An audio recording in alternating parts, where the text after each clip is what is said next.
Estás a punto de escuchar un programa que marcará un precedente en tu liderazgo. Herramientas claves que conectan tu agenda con la de Dios y maximizar tu potencial para el éxito empresarial, eclesiástico y familiar. Esto es acción. Esto es crecimiento. Esto es Liderazgo Extremo con Emanuel Figueroa.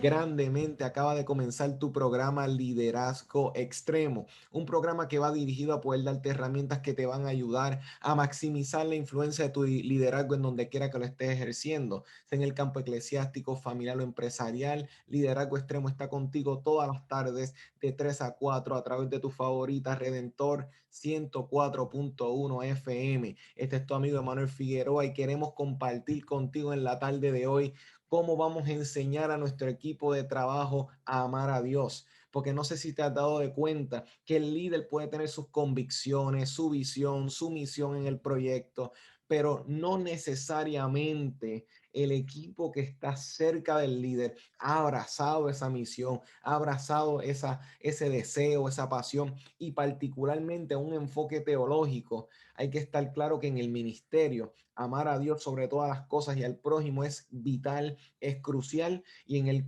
tiempo que vamos a tener en la tarde de hoy es importante que puedas echar mano de estas herramientas para tener equipos balanceados que bendigan, que transformen y que sean relevantes en la sociedad de hoy. Hoy precisamente te queremos recordar que estamos en vivo a través de Redentor 104.1 FM, pero de la misma forma estamos transmitiendo en vivo a través de la plataforma de Redentor en Facebook, pero también en todas las plataformas de liderazgo extremo. Entiendas en Spotify, YouTube, Facebook. Estamos en vivo en todas las plataformas simultáneamente. Así que tienes opciones para conectarte, escuchar en la radio, donde bien te parezca. Así que vamos a empezar el programa de hoy y el invitado que hoy nos acompaña precisamente es un hombre que ahora mismo llevo escuchando sus prédicas. Es una persona que ha estado impactando y ministrando, que en su área profesional tiene su bachillerato en historia de la Universidad de Puerto Rico, tiene una maestría en divinidad con concentración en ministerios urbanos del Seminario Teológico de Puerto Rico y ahora mismo está en su proceso de tesis doctoral. Ahora mismo es plantador de la iglesia Comunión en Caguas, Puerto Rico, casado, padre de familia. Hoy con nosotros nos acompaña el pastor Juan José Coto. ¿Cómo te encuentras, hermano? Mano, un placer, un privilegio. Dios bendiga a toda la audiencia y a todo ese grupo de personas que te sigue. Para mí es un gran privilegio poder estar aquí en Liderato Extremo y compartir, dialogar un poco sobre Dios, sobre el liderazgo, que creo son dos temas súper importantes y que me apasionan constantemente. Así que deseoso de la plática y el diálogo y el tiempo que vamos a tener.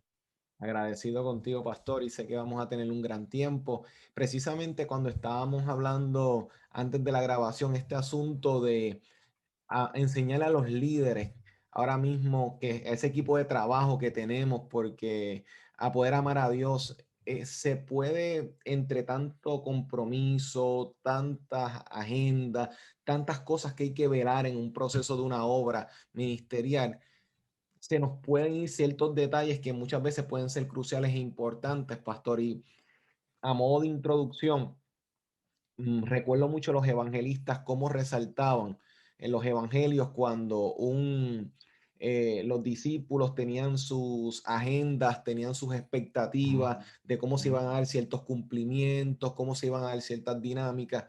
Y continuamente Jesús tenía como que decirle, gente, hay que enfocarnos en la misión, enfocarnos en el reino y su justicia, enfocarnos en lo que viene. Entonces, como que continuamente los evangelistas nos dicen, fácilmente podemos perder de vista cuál es el foco importante en la obra que estamos llevando. Pastor, ¿cómo tú lo has visto en tu experiencia ministerial estos asuntos como tal? Mira, yo creo que el argumento que estás trayendo es súper importante. Porque el líder puede tener obviamente una visión, una pasión por dentro, una manera de cómo quiere proceder. Y no necesariamente la gente que está alrededor pues la ha agarrado, la ha tomado, la ve, la observa. Y hay varias maneras de cómo tú interactúas con eso. Tú puedes tratar de imponerla o tú vas a optar por enseñarla y modelarla. Una de las cosas que observas en los evangelios es la forma entonces como Jesús asume un liderazgo bien particular con sus discípulos. Ellos tienen, como tú bien dicho, sus propias agendas, tienen su propia visión incluso de lo que debe ser un Mesías. Este tiene que ser un libertador político, debemos derrocar al imperio y la manera de derrocar al imperio debe ser por medio del mago. Vamos a tener a Pedro diciendo no te van a matar, aquí está mi espada, yo te voy a defender. Están luchando por posiciones políticas dentro de ellos mismos constantemente. Los evangelios te van a decir que hay lucha por quién es el mayor.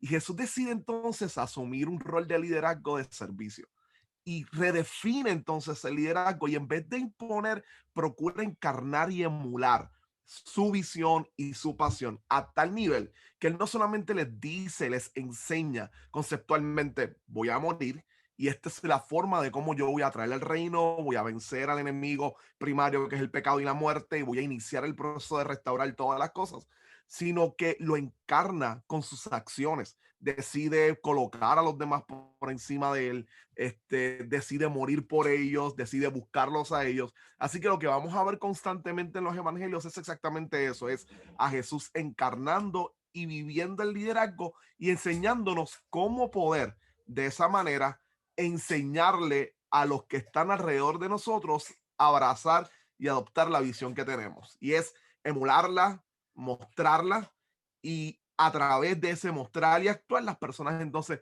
definitivamente nos van a seguir y van a caminar con nosotros. Oye, interesante ese punto que estás presentando, pastor, porque entonces estamos hablando de que Jesús continuamente nos está entonces dando las señales o reenfocando, porque usualmente nosotros en nuestro interior tenemos nuestras metas, nuestros sueños, nuestras visiones, nuestras interpretaciones de cómo se deben dar ciertos eventos. Y entonces el poder tener esa apertura y esa sensibilidad y flexibilidad a esa soberanía de Dios dentro de lo que Él va a hacer, lo que es su propósito y como continuamente estamos en un mundo donde las personas quieren hacer su voluntad, quieren hacer lo que quieren hacer, pero cuando nos encontramos de frente con la voluntad de Dios, evidentemente que la voluntad de Dios siempre va a salir ganando en ese aspecto. Y es interesante, pastor, porque lo que estás presentando es y esto me lleva a recordar cuando Jesús resumió los mandamientos en amar a Dios sobre todas las cosas y al prójimo como uno mismo. Pastor, cuando tenemos nuestro equipo de trabajo, me parece que continuamente el líder en el ministerio debe enfocar estos dos puntos cruciales y vitales porque si no se ama a Dios sobre todas las cosas, es como que un poquito difícil amar al prójimo como uno mismo. Y de por sí, si Dios es amor, si yo no puedo encarnarlo, como utilizaste esa palabra crucial, que es una palabra favorita de Juan, de ese verbo que se encarna, ¿cómo nosotros podemos entonces ir llevando a uno como líder, llevar a las personas a ese punto en donde uno está, poder llevarlos a ese encuentro para que puedan conocer a ese Dios que uno tuvo ese encuentro como líder, como pastor, ese encuentro para entonces uno decir, mira, esta fue la experiencia, así como con Moisés, que estuvo en un monte que eventualmente llevaría el pueblo allí. El primero llegó a ese punto para entonces poder llevar a la gente allá. ¿Cómo tú vas interpretando, pastor, o cómo lo vas viendo, esas etapas como tal, donde uno dice, mira, para ir llevando a estas personas a ese punto de encuentro con ese Dios que puso esta visión, esta misión en el ministerio, ¿cómo los vamos llevando en tu experiencia, pastor? Yo creo que una de las primeras cosas que nosotros tenemos que hacer es hacer una definición que nos sirva de fundamento y es empezar a plantearnos lo que significa el amor de Dios. Y luego construir entonces sobre tres pilares principales para mí, tres pilares cruciales y principales. Y los tres pilares tienden a implicar cambios paradigmáticos de la manera en cómo nosotros miramos el liderazgo. Mira, comencemos con la idea fundamental. Usualmente nosotros tenemos la tendencia de conocer lo que significa el amor de Dios, pero cuando uno mira toda la escritura, este concepto que tanto en hebreo es chesed como en griego ágape, entre el colorario que hay de expresiones en el Nuevo Testamento sobre amor, pero tal vez uno de los más primarios es ágape. Cuando uno empieza a observar el desarrollo en el contexto histórico de Israel, el Gesed o el amor de Dios se da en el contexto de una de las palabras más importantes de Israel, que es Berit, pacto. Y la realidad es que el amor se da en una relación pactual. Y en las relaciones pactuales, y esto lo sabemos por la arqueología de los convenios que se daban en la antigüedad, estas relaciones se daban entre un rey que tenía mucho territorio, que era importante, y reyes inferiores o menores que se convertían en sus vasallos, pero él de alguna manera le daba cierta dádiva, le entregaba cierto favor, y se lo observaba y se lo daba sin esperar esencialmente que le devolvieran todo a cambio.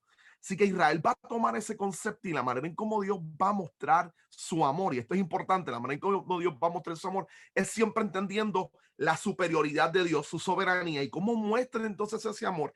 Y amor se convierte no en un sentimiento, sino en una decisión de vivir de cierta manera en honra y en gratitud a lo que Dios ha hecho por mí y que yo no merecía. Así que de saque entonces la palabra se convierte más en actual, más en praxis, que esencialmente en un conocimiento abstracto o en un sentimiento. Cuando tenemos claramente que el amor descansa en lo que Dios ha hecho, y por eso el Nuevo Testamento va a hablar de que el amor proviene de Dios y que Dios envía a nuestros corazones el espíritu de su Hijo para que desarrolle amor, Dios nos brinda ese amor y por eso nos capacita para poder amar. Hay tres visiones bien cruciales que cambian de la manera en cómo yo soy líder o cómo yo soy pastor. La primera es que me redefine completamente la visión de liderazgo. Ya no soy un líder que está copiando necesariamente las corrientes nuevas de un CEO. No me convierto en este líder que quiere tomar ciertas estadísticas o estrategias empresariales. Me convierto en un líder siervo. Y la diferencia de un líder siervo esencialmente es que encarna y vive para los demás. Y la manera, y esa conexión que tú hiciste es crucial aquí. O sea, la conexión de amar a Dios y amar a otros, por lo menos en las cartas de Juan, Juan te va a decir, mira, tú no puedes decir que amas a Dios y aborreces a tu hermano. Igualmente te va a conectar los evangelios diciendo que parte de amar a Dios es amar a otros porque son imagen de Dios. Por lo tanto, la visión del pastor como líder se convierte en una visión de siervo, de aquel que está dispuesto a servir y que vive por los demás. Y esto es crucial porque lo vemos en Jesús, específicamente en el momento dado en que le está hablando del amor de él y que hace un pacto exactamente, ¿no? O sea, cuando toma la Pascua y institucionaliza lo que va a ser la Santa Cena y habla del nuevo pacto que va a traer y está hablando de todo ese concepto del berit, del pacto desde la antigüedad y cómo él lo está estableciendo. Cuando él termina, se baja de la cena, los toma a ellos y le lava los pies. Y el ejemplo de liderazgo ahí es literalmente, ustedes quieren ser mayor. Esto es lo que hace un verdadero líder, está dispuesto a servir a los demás. Y es el mismo ejemplo que Pablo va a utilizar en uno de los conflictos más serios que tiene con la iglesia de Filipo, y es el problema entre Bodi y Sintique. Y lo que le va a decir a ellos es, miren, la mejor manera de responder a un problema entre líderes que están luchando por ver quién tiene la razón y quién es superior, es que sean como Cristo, miren al otro como superior a ustedes mismos. Así que hay una visión de liderar sirviendo. Nosotros estamos aquí para los demás, no ellos para nosotros. Lo segundo que es crucial es que me cambia la visión de la iglesia. Y esto es importante porque ya no veo la iglesia como cuando mi objetivo es que la gente pueda amar a Dios. Yo voy a servirles, que es el primer punto, porque quiero que vean a Dios en mi manera de relacionarme, interactuar con ellos. Lo segundo es que cambio mi manera de ver la iglesia. Ya la iglesia no se constituye en programas, sino en personas. Las personas van por encima de los programas. Y eso es crucial. Y nada, yo no quiero ser clichoso aquí con esto, porque puede ser súper clichoso, pero la mejor manera de saberlo es, tú analizas tu presupuesto, dónde tú tienes mayor partida, en Bueno, programas y en actividades, o la tienes en la gente. Si tú tienes una partida para que tu gente, cuando esté pasando una crisis, pueda tomar consejería y la iglesia pueda dárselo, tú constantemente estás preguntándote cómo desarrollar las habilidades de mi gente, pagándole seminarios, planes de desarrollo. Tú estás invirtiendo en tus personas, en ellos, en su gente, en su familia. Recuerdo cuando uno de los mejores ejemplos que tuve trabajando en la pastoral de la iglesia, la travesía, que es la iglesia que está plantando Iglesia Comunión en Caguas. Recuerdo que en el momento del 2017, cuando viene María y estábamos trabajando, sirviendo, estábamos llevando comida a varios lugares en la isla, específicamente en el centro de la isla, y en el este, que fue uno de los lugares donde más fuerte dio el huracán María. Recuerdo que varios de nuestros pastores, específicamente de iglesias hermanas en los Estados Unidos, lo primero que hicieron fue que vinieron acá y nos dieron plantas eléctricas y nos dieron una ofrenda de dinero y nos dijeron, esto es para su familia. Ustedes están sirviendo, pero nosotros queremos cuidarlos a ustedes. Y queremos que cada vez que salgan a servir a otros, sus familias estén bien. Y esa es la idea de Wow. priorizar programas, priorizar personas por encima de los programas. Y esto es importante, o sea, usualmente en la iglesia en el año queremos hacer tantos programas, y puedes convertir la relación con tu gente en una relación utilitarista. Los tengo ahí para lograr el objetivo que la iglesia tiene.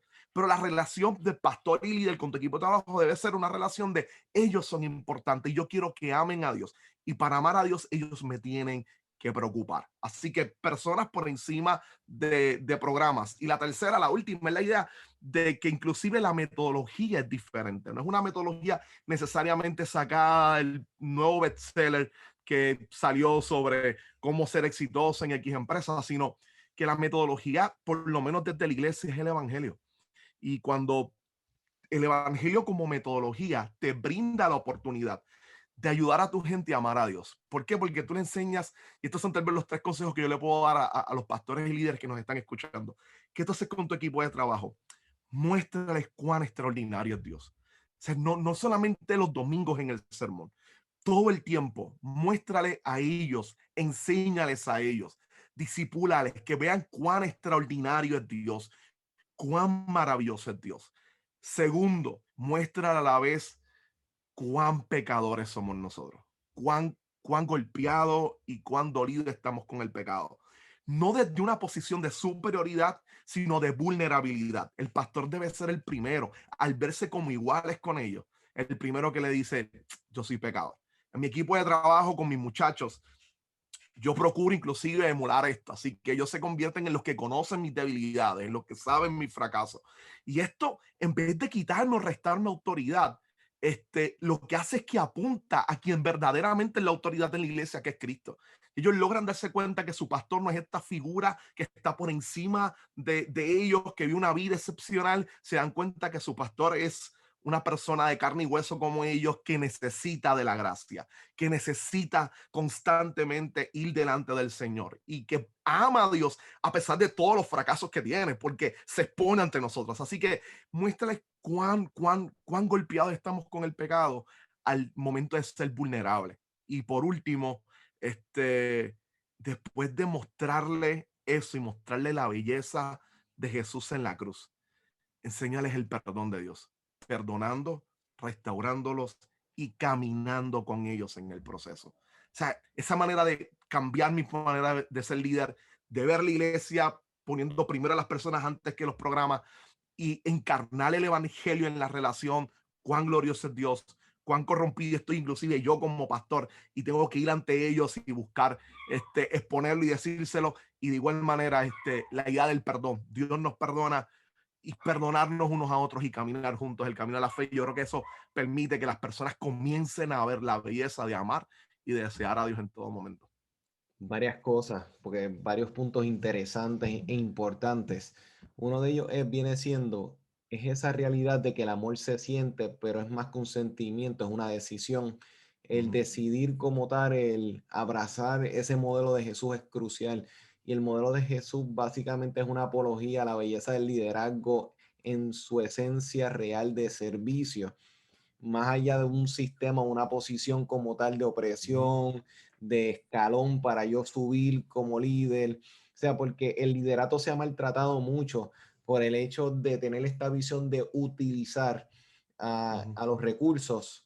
Y entonces, hoy en día, recursos humanos está tratando de continuar humanizar más el área porque de entrada respondía a unas prioridades o a unos intereses gerenciales y por ende pues tenía que ser pues más o menos un facilitador, pero podía ser un facilitador de un sistema que fuera más opresor, como de la misma vez que fuera más liberador, y ahí estaba entre medio ahí y día a día pues están tratando continuamente. Y lo que estás presentando es un asunto que tenemos que en nuestras iglesias, en nuestros ministerios, empezar en ese aspecto a sanar, a transformar, porque podemos cambiar la metodología, podemos traer o muchos invitados, muchos programas, pero Ujú. si esa esencia no cambia de cuál es el fin, cuál es el propósito.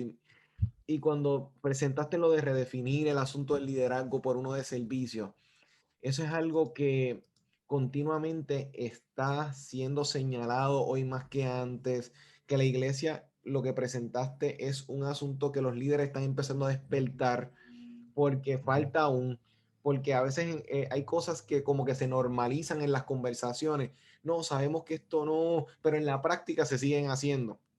O sea, que no ha pasado, no ha trascendido muchas veces de la dimensión de la teoría a la práctica. Y creo que lo que estás presentando, pastor, es vital, crucial, porque tenemos que entonces no decir que creemos en el crecimiento, sino que cuando redefines las prioridades en el ministerio de tener un presupuesto para las necesidades, para el crecimiento, eso es una señal, eso es una marca clara de la praxis de cómo reenfocamos las prioridades, porque son las prioridades del ministerio. Es lo que Ujú. Jesús le dio prioridad y si nosotros no le damos prioridad a eso y nuestra prioridad mayor es un congreso, música, eventos, podemos desviarnos muchas veces de lo que es importante.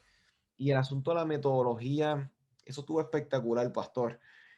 Entonces, los líderes que nos están escuchando, y les recordamos que estamos en vivo a través de Redentor 104.1 FM, les recordamos a los líderes que estamos ahora mismo en todas las redes sociales, comparte, comenta, reacciona, que esto es liderazgo extremo. Pastor Juan José Coto con nosotros.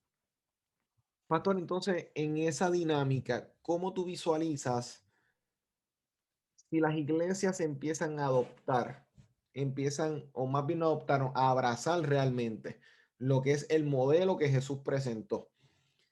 ¿Qué efectos tú ves que puede tener en la sociedad, aquí en Puerto Rico, en las personas que nos siguen de otros países como tal? ¿Qué impacto podemos esperar cuando una iglesia empiece entonces a equipar a estos líderes con esta visión de amar a Dios sobre todas las cosas y por resultado amar al prójimo? ¿Cómo tú lo ves? ¿Qué efecto o impacto pudiese empezar a tener, pastor? Mira, yo creo que el impacto es gigantesco. A veces como líderes de iglesia minimizamos el impacto que la iglesia puede tener en la sociedad. Hay una tendencia bien fuerte a nosotros a pensar que el único impacto que podemos tener en la sociedad es en la medida en que ocurre algún tipo de avivamiento espiritual, etcétera. Y estamos esperando esas cosas extraordinarias que sucedan. Y amén. O sea, a través de la historia de la iglesia han sucedido eventos extraordinarios, pero son los menos. Y la iglesia siempre ha sido súper influyente en la sociedad, en su cultura. Empecemos por el principio de que un pastor que emula una visión de servicio, porque su objetivo es la gente y enseñarle a ellos a amar a Dios, su actitud y su praxis, como hemos estado diciendo, de servicio, marca la manera en cómo el dueño del negocio está viendo a su pastor dirigir la iglesia. Se está viendo cómo el empresario o la persona que tiene a cargo una compañía ve la forma en cómo el pastor se relaciona con su equipo de trabajo y puede ser llamado a emular la misma cultura dentro de su esfera laboral, dentro de su compañía de trabajo. Hoy en día, leía los otros días un artículo específicamente sobre ciertas compañías en Europa y en otras partes que están asumiendo ya más roles menos distanciados entre el CEO o los jefes y el resto de los empleados, y cómo las compañías que tal vez más éxito están teniendo en muchos lugares son compañías que hacen al empleado parte de la toma de decisiones, cuentan con ellos, son más humanitarios, como tú decías, en ese sentido. Así que logras empezar a cambiar inclusive la visión de autoridad y de cómo las personas pueden ver esto en el trabajo, pero como un padre educa a sus hijos, en una visión de servicio hacia ellos, priorizando a sus hijos por encima de otras cosas, el esposo a la esposa. Sí, y sobre todo cuando bajamos entonces en el aspecto de amar a Dios, que no se convierte meramente en un sermón del domingo, sino que constantemente lo están viendo en la medida en que su pastor es vulnerable, les enseña cuán necesitado está de Dios. Hay momentos que yo adrede en los sermones, usualmente tiendo a no utilizar ejemplos este, excesivamente positivos de mí, que me hagan ver como este campeón. O sea, si voy a utilizar un ejemplo de alguien que es un campeón, es Cristo. Pero sí utilizo momentos donde muestro cuán quebrado estoy, mano. Cuánto lucho igual que ellos por el pecado. Y hay personas que pueden decir, no, pastor, pues no hagas eso. No, no. Es que el asunto es que cuando la gente se da cuenta de que tú estás luchando igual que ellos y Dios es bueno contigo, aprenden a amar a Dios porque te vuelves accesible a su realidad. Así que te conviertes en un ejemplo en última instancia, sí, de virtud, de fe, porque le estás diciendo a ellos, yo estoy luchando y me estoy agarrando de la gracia de Dios. Y esto me ha ayudado a amar más a Dios. Y eso se convierte en algo que la gente va a ver, va a internalizar y va a practicar. Así que yo creo que el estilo, mano, el estilo de liderazgo tiene la capacidad de cambiar la forma en cómo la gente se ve en el trabajo, cómo se relaciona con su familia y sobre todo cómo se relaciona con Dios. O sea, no podemos minimizar esa conexión que tú hiciste desde el principio, de que recordemos que la relación con Dios es tanto una relación vertical como horizontal. Amemos a Dios y demostremos el amor a Dios amando a otros, porque amando a otros, otros van a ver cómo nosotros amamos a Dios y van a desear amar a Dios igual que nosotros. Y eso, pastor, interesante porque una de las cosas que está sucediendo en los modelos de liderazgo actuales es que se está actualizando a una realidad que llevamos años con ella, pero recientemente es que los modelos empezaron a reconocer este punto y es que hoy, y en este caso la congregación, los líderes, tienen acceso a información y a una educación que antes, en siglos pasados, tal vez pues el que era la figura pastoral era Yes. aquella persona que tenía la información, la educación, siglos atrás o años atrás, cuando tú veías que tal vez, bueno, vamos a poner por ejemplo la era medieval, los sacerdotes eran los únicos, Ujú. o sea, que tenían el acceso, te leían daban la misa en latín, pero la gente iba y cogía la misa en latín, no entendían nada, muchos de ellos, porque no hablaban en latín, pero como ese era el lenguaje como tal. Mm. Entonces, muchas veces el liderato puede estar llevando en este contexto teológico de iglesia y ministerio el culto en latín o un idioma que la gente no está entendiendo, que cuando nos volvemos accesibles a una realidad, la gente entiende mejor ese concepto, como bien estás presentando.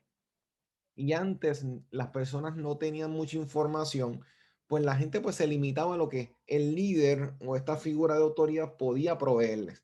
Hoy en día, para bien o para mal, hay un alto flujo de información que claro está, Ujú. tenemos ahora el dilema, mucha información a veces crea desinformación Sí. o a veces están mal informados, o sea, está creando otros efectos también, pero ahora el detalle es que hay mucha información. Entonces, el modelo de no te escucho, escucha nada más, pues como que la gente dice, pero es que yo creo tener algo que puedo contribuir, yo creo poder Ujú. tener algo. Entonces, Ya. el abrir esos espacios, pues ayuda a la conversación, porque entonces permite que las personas puedan ser parte de una experiencia que tanto en el pastor, el líder, está teniendo en su desarrollo, en su travesía o su avance más bien de la fe. De la misma forma, estas personas dicen, mira, esta fue mi experiencia y encontré esto. Y obviamente ahí el líder puede entrar en conversación con las personas, ir orientándoles si hay algo que el líder detecta que no es muy Ujú. acertado, pero se va dando en una dinámica de diálogo, de interacción, Yes. y el líder se lleva algo porque aprende algo de la conversación y imparte también. Y es algo que las organizaciones, los ministerios están abriendo los ojos a esta Sí. realidad que y pienso, pastor, que a lo mejor estemos de acuerdo en este punto, o sea, el asunto de que estamos influenciados fuertemente por una ética judeocristiana, una ética donde el modelo por excelencia, tanto para el creyente consciente o, o el creyente secular que está influenciado por el cristianismo, pero no reconoce que o no la acepta como creencia final, indiscutiblemente en su cabeza, en su subconsciente, cuando mira a la persona ideal, está mirando a Cristo. O sea, porque el que es recto, el que es amoroso, el que es accesible, está todo en la cabeza de Jesucristo y metido. Entonces, me parece, pastor, que cuando estos modelos que querían utilizar a las personas empezaron a establecerse como métodos, empezaron a chocar con esto. O sea, porque aunque se aplicaban, no se pudieron sostener, porque al final del día aquí entro y dice, pero es que algo no cuadra aquí. O sea, este modelo no cuadra con este modelo. Y ahora estamos replanteando uno más participativo, más accesible, el líder más cerca, y eso es Jesús. O sea, eso es Jesús, Exacto, exacto. ese es el modelo de él. Y entonces, pastor, me parece que lo que estás presentando es crucial para entonces poder llevar a las iglesias, a los líderes a poder amar, porque, y me gustaría, pastor, escucharte en cuanto a esta perspectiva, cómo es estas dimensiones dentro del seguir a Jesús. Jesús tenía seguidores, tenía las multitudes que le Ujú, seguían, pero tenían unos intereses, panes, ujú, peces, ujú, Mesías, ya. ujú, Los evangelistas nos relatan y nos dicen, mira, que les reclamaba, ustedes me buscan porque hago señales, porque hago lo otro, etcétera. Les reclamaba porque el corazón como que no estaba afinado completamente con lo que él quería. Dentro del círculo tenemos a los discípulos, cerrándolo más, un poquito más, donde sí estaban como que un poquito más cerca del punto, pero eso no restaba que unos estaban en luchas por posiciones, otros pues al ver que la cosa no iba como por la ruta que ellos querían, pues traicionaron o buscaron vías alternas, pero entonces estaban dentro de una dimensión que los evangelistas nos muestran de los que eran los amigos, ujú. de los que estaban más cerca, los que pudieron ser parte de esta amistad, de poder pasar por una transfiguración en un monte, ver cosas un poco más profundas.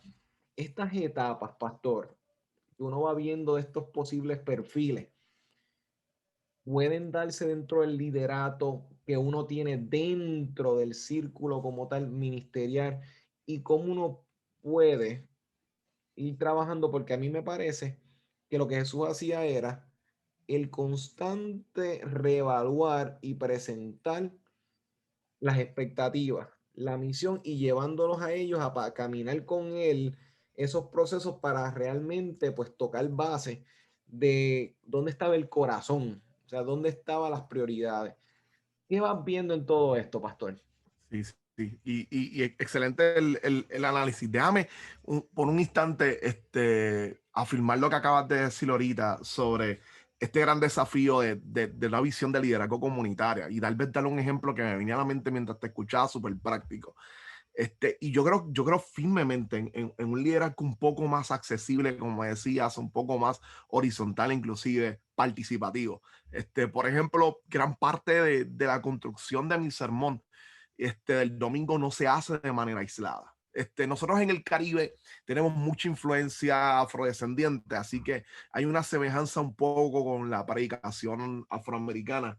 Nosotros somos, al ser caribeño, nuestra predicación es casi dialogal, así que constantemente estamos mirando la congregación, recibiendo feedback de ella, y en ese sentido se puede ver una predicación en el momento de hacerla de forma horizontal, en diálogo con la comunidad de fe, pero también usualmente muchos de los grandes libros de homilética se han quedado en este elemento conversacional, como predicación participativa, pero inclusive yo lo llevaría al proceso de la preparación. No, mi predicación en última instancia tiende a ser bastante participativa. Después de yo predicar un domingo, el martes yo me reúno con mi staff y parte de lo que evaluamos es mi predicación.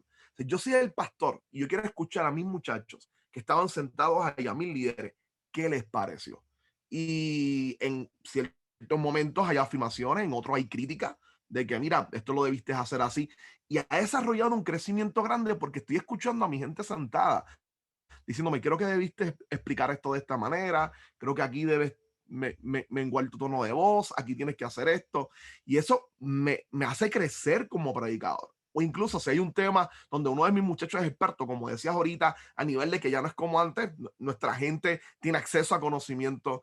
Yo tengo muchachos de los míos que algunos están estudiando, está haciendo maestrías y doctorados en salud pública, otros están teniendo su doctorado en consejería. Cuando son temas que cruzan teología con sociedad, con consejería, yo los llamo. El hecho de llamarle y decirle, mira, voy a decir esto, mira, ¿me recomiendas algún artículo con relación a esto? ¿Qué te parece esto? ¿Está correcto?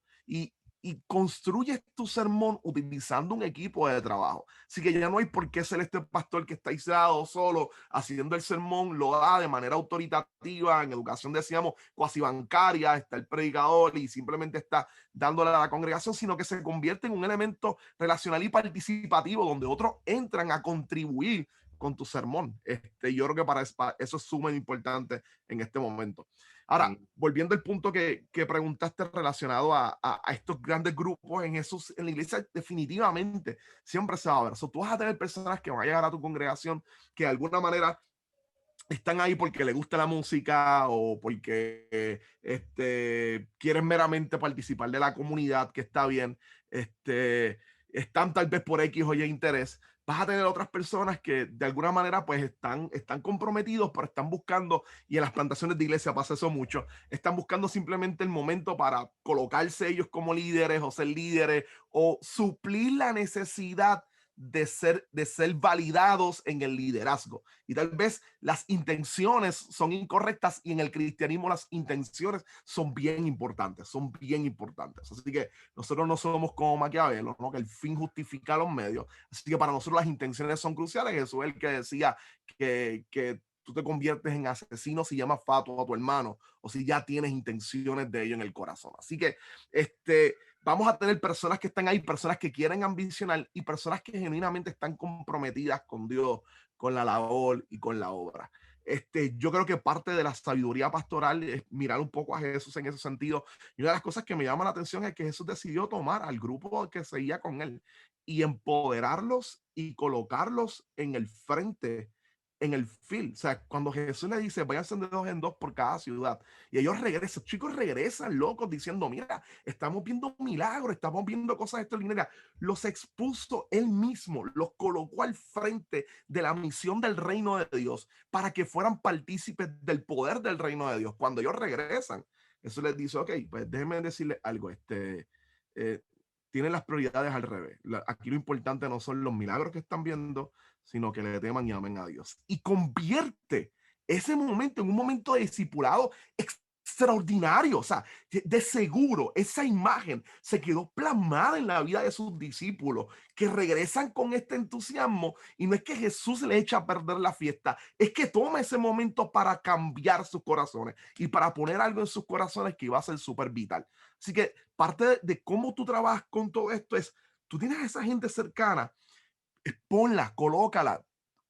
Un pastor solo no puede liderar toda una congregación. Tú necesitas gente a tu lado que de igual manera pastoreen a otro. El éxito pastoral es cuando tu congregación se pastorea una a otra. Pablo le decía a sus iglesias, confiésense en los pecados ustedes mismos. Le decía a Timoteo, mira, dile a esta gente, te voy a pedir, Timoteo, que cuando tú te acerques a los ancianos, considéralos como tus padres. Cuando te acerques a la anciana, como si fueran tus madres. Y a los jóvenes, no los veas como inferiores, sino como tus hermanos, iguales a ti. Así que tú colocas a tu gente que está más cercana a ti, que tú sabes, en los que tú has trabajado discipulado, y los conviertes en líderes que comiencen a liderar juntamente contigo, a pastorear a otros y que te ayuden a tomar a aquellos que tal vez tienen visiones incorrectas y te ayuden entonces a pastorearlos y a cuidarlos, porque entonces mientras más gente que tenga capacidad de pastorear, menos gente que va a estar por panes y por los peces, porque va a ser atendida. Y parte es el reconocer que yo solo no puedo atender a todo el mundo, pero que cuando yo pastoreo a otros y enseño a otros a pastorear, un grupo de líderes puede ayudarme a pastorear una congregación de la manera en que Dios quiere. Y eso de exponer a los líderes, a ese grupo, a ese equipo de trabajo que uno tiene, a servir al proceso como tal al token, experimenten. Jesús ahí supervisando, regresen, vengan, cuéntenme qué pasó. Eso es crucial, esa mentoría. Sí. del líder con su equipo de trabajo es tan vital.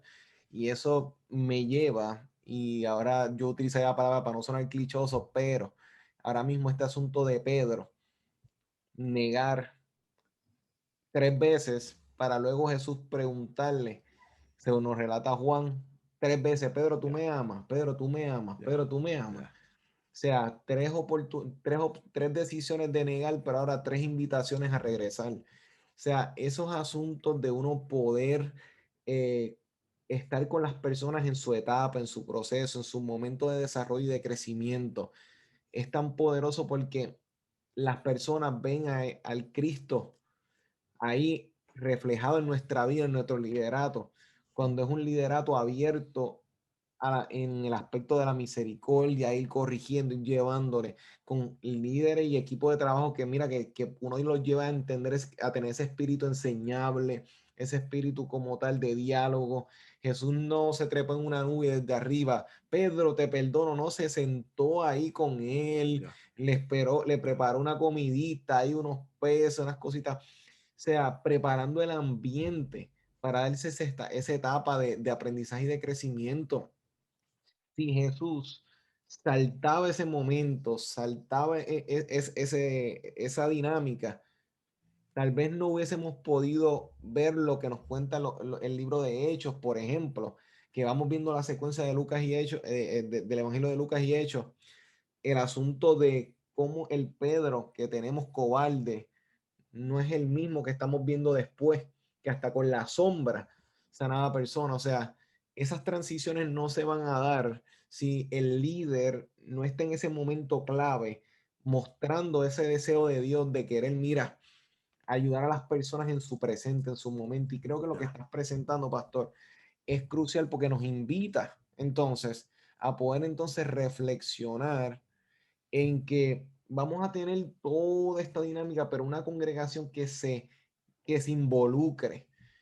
Eso me pareció que de todos los puntos importantes, uno de los que me lleva a resaltar es, y tengo que hacer una pausa, pastores, en ese aspecto, de cómo se ha quedado esa dinámica y esa visión que la gente tiene de llegar a recibir, esa idea de llegar, sentarme, escuchar y me fui. Y no esa dinámica de interactuar, servir, dar. Y es algo que en una canción que en algún tiempo se estaba bien pegada, como decimos aquí en Puerto Rico, de Jesús Adrián Romero. O sea, no vengo a pedir, no vengo a buscar, solo vengo a dar. Obviamente, Ujú. aquí hay una dialéctica, porque obviamente no podemos desconectarnos de que sí recibimos, Claro, de que sí. claro, claro. Pero la idea que quiso presentar me pareció muy interesante. Esta dinámica de déjame dejar de ser pasivo, reactivo, a ser proactivo. Y yo Ya. creo que el liderato puede crecer en todos los aspectos cuando entiende esa visión, pero eso requiere cultivar, eso requiere darle cariño, ponerle ese fundamento, o sea, ese fundamento que es Cristo, pero en todo el sentido de que podamos abrazarlo, entenderlo, para entonces construir algo sólido. Creo que, pastor, cuando las iglesias no se construyen bajo ese fundamento que estás presentando, con el tiempo empieza a tambalear la estructura.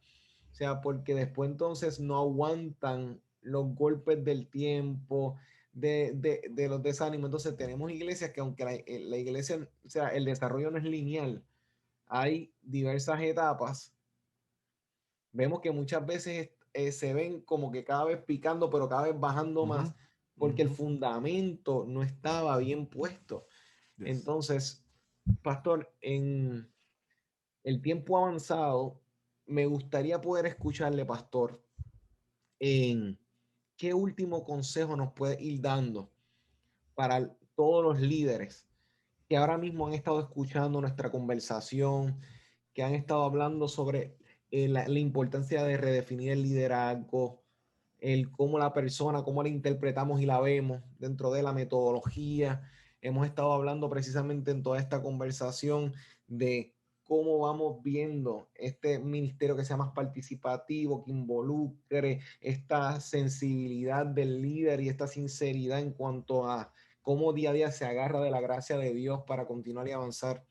Dentro de todo este marco, de todo esto que hemos presentado y usted y yo hemos dialogado, ¿qué consejo le dejarías a los líderes en la tarde de hoy para que puedan llevarse y un último dulce de esta poderosa enseñanza que estás llevando y estamos compartiendo en la tarde de hoy, pastor? Mira, yo creo que la centralidad que el lente con el cual miran todo en la vida del liderazgo sea el evangelio. De nuevo, como decía ahorita, no quiero ser clichoso, déjame explicar esto rápido. Partiendo inclusive del liderazgo participativo. Yo sé que liderar y involucrar a otros a que se unan en el liderazgo de una iglesia. Mi tradición es esencialmente la multiplicidad de ancianos, muchos líderes, muchos pastores dentro de una iglesia. Así que invitar a otros a que se unan a tu visión de liderazgo y que los empoderes genuinamente a tomar posiciones importantes de liderazgo y a pastorar la iglesia tiende a causar miedo por el temor a la traición. Y el ejemplo que diste de Pedro es crucial en eso, porque el ejemplo de Jesús es alguien que aún sabiendo el acto de traición cuando sucede, va a restaurar y a perdonar a la persona. Desmond Tutu utilizaba el concepto de Ubuntu en Sudáfrica para hablar de todos los procesos de reconciliación y de perdón, emulados desde el evangelio, y utilizaba este término surafricano. Así que la idea del perdón es crucial y de prepararte y ser vulnerable. Parte del liderazgo es un riesgo. El liderazgo es un riesgo. Liderar es un riesgo. Pero yo creo que el antídoto al fracaso y el dolor es el perdón. Atrévete a poner a otros a liderar. Porque aunque fracasen o aunque te traicionen, estés pendiente de estar ahí como el evangelio para restaurar. El ejemplo de Pablo, siempre lo digo, ¿no? Si los académicos en Biblia están sumamente correctos, y yo pienso que sí, y trabajamos lo que en estudios bíblicos se llama la prioridad de Marcos. Marcos como el primer evangelio con el cual obviamente se construye, se convierte en fuente del resto de los evangelios. Si Marcos es el primero que se está escribiendo, es interesante porque cuando miramos el desarrollo de Marcos, si ese Marcos, yo sé que esto entra en debates, pero si ese Marcos pudiera ser el Juan Marcos que está acompañando a Pablo, hay una historia extraordinaria ahí. Porque este es un chico que deja a Pablo en medio de su primer viaje misionero, que es sobrino de Bernabé, se va, deja a Pablo en medio del viaje misionero, se quiere enganchar de nuevo en el segundo viaje, y cuando se quiere enganchar en el segundo viaje, Pablo y Bernabé chocan y se rompen. Este tipo produce la división del mejor equipo misionero que teníamos en la iglesia primitiva. Y Pablo, la razón por la cual Pablo no se va con Bernabé es por Marcos. Y sin embargo, cuando miramos las cartas pastorales a Timoteo, Pablo está encarcelado. En una de las cartas de la prisión pastorales, Pablo está encarcelado y dice: tráiganme a Marcos, porque él es útil para el ministerio. Entonces, tienes este hombre que vio todo el fracaso, tiene esta persona que le dio oportunidad de liderazgo y le fracasó, pero en un momento dado, cuando mira las incapacidades, tiende el puente de la reconciliación y del perdón y dice: tráiganmelo. Yo estoy seguro que este chico es importante para el ministerio y yo sé que Dios quiere hacer algo con él. Así que el brindar siempre el puente del perdón y de la misericordia, el lente del evangelio, me va a ayudar a mí a mirar la vida de tal manera que yo voy a estar apto para perdonar, apto para servir, apto para amar. El evangelio es el lente del liderazgo. Así que a los que me están escuchando, cada día aplíquese el evangelio a su vida de liderazgo. Aplíquese el evangelio. Mire el evangelio. Mira el Dios que en Cristo Jesús está muriendo en una cruz para salvarnos a nosotros pecadores, para rescatarnos y a nosotros pecadores traicioneros de Dios, colocarnos en posiciones de liderazgo en su hermosa y maravillosa iglesia para que ésta pueda exaltarle y glorificarle.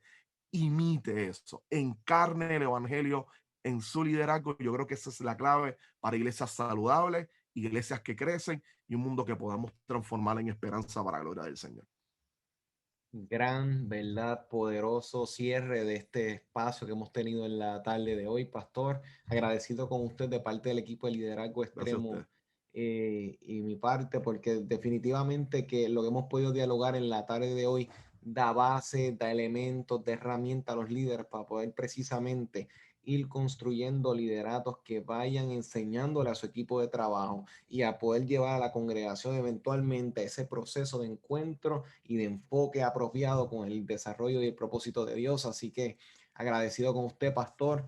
Pastor Juan José Coto con nosotros en la tarde de hoy. Pastor, personas que quieran entrar en contacto con el ministerio, con usted, con lo que está haciendo con la congregación, ¿cómo les pueden contactar? ¿Cómo les pueden conseguir? Mira, nos pueden conseguir por Facebook y por Instagram a Iglesia Comunión. Mi teléfono es 787-519-6575. Déjame repetirlo de nuevo, 787-519-6575. A mí me pueden conseguir como Juan José Coto también en las redes, en Facebook, en Instagram y en Twitter, JJ Coto 15.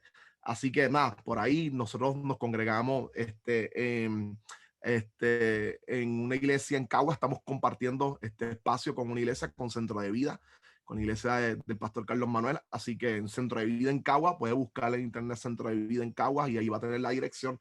Y nuestros servicios son los domingos, principalmente los domingos a las 4 de la tarde, y los miércoles tenemos estudio bíblico a las 7:30. Así que esencialmente esas son las maneras de contactarse con nosotros, y gracias por esta oportunidad. Ha sido todo un privilegio y un placer el diálogo.